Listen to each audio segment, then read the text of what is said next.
সকলে পড়ে আলহামদুলিল্লাহ। আমার ভাইরা বাবাজিরা, আল্লাহর ওলি হুজুর গাউসুল আজম আব্দুল কাদের জিলানীর কথা বলা উঠেছিলেন। সূরা ব্যক্তির ঘরের ভিতরে সই করার জন্য প্রবেশ করেছে। ওই সূরা ব্যক্তিটাকে হুজুর গাউসুল আজম আব্দুল কাদের জিলানী রাদিয়াল্লাহু তাআলা আনহু আল্লাহর ওলি ওই দেশের কুতুব বানিয়ে দিয়েছেন। জোরে কন্যা সুবহানাল্লাহ। সকলে একটু জিকির করে আল্লাহ আল্লাহ ও আল্লাহ ও আল্লাহ ও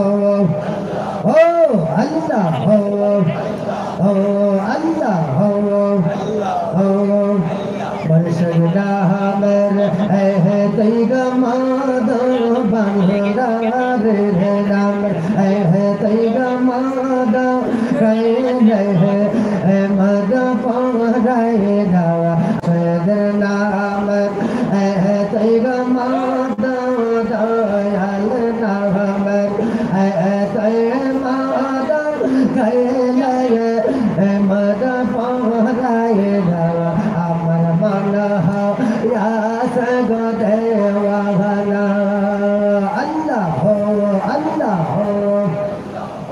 মারে সগে নাম দয় মাদ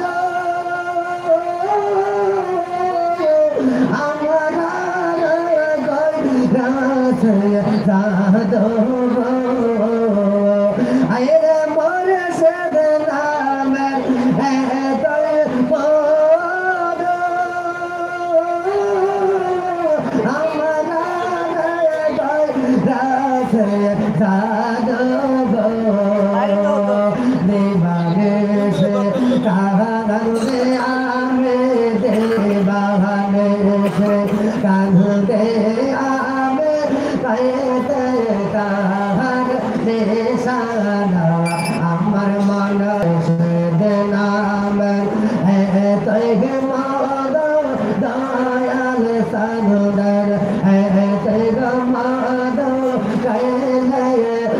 মদ পরায় না আমার মন হাস দেওয়ানা আল্লাহ আল্লাহ জবানটা করে বাবা আল্লাহ আল্লাহ আল্লাহ আল্লাহ লা ইলাহা ইল্লাল্লাহ মুহাম্মাদুর রাসূলুল্লাহ সাল্লাল্লাহু আলাইহি সাল্লাম। সকলে পড়ে আলহামদুলিল্লাহ। আমার ভাইরা বাবাজিরা, আমি বলতেছিলাম আমার নবীকে পেতে হলে আল্লাহর ওলিদের দরবারে যেতে হবে। কথা কোনো ঠিক না? আমার আপনার নবী রহমাতুল লিল আলামিন কেমন নবী, যে নবী রহমাতুল লিল আলামিন হাসর ময়দানে উম্মতের জন্য পেরেশান হয়ে যাবে, উম্মতের জন্য ডাওনা হয়ে যাবে। আমার নবী বলেন লা ইউমিনু আহাদুকুম হাত্তা কুনা হাব্বা ইলাইহি মিন ওয়ালিদিহি ওয়া ওয়ালাদিহি ওয়ান নাসি আজমাইন। জোরে কন্না সুবহানাল্লাহ।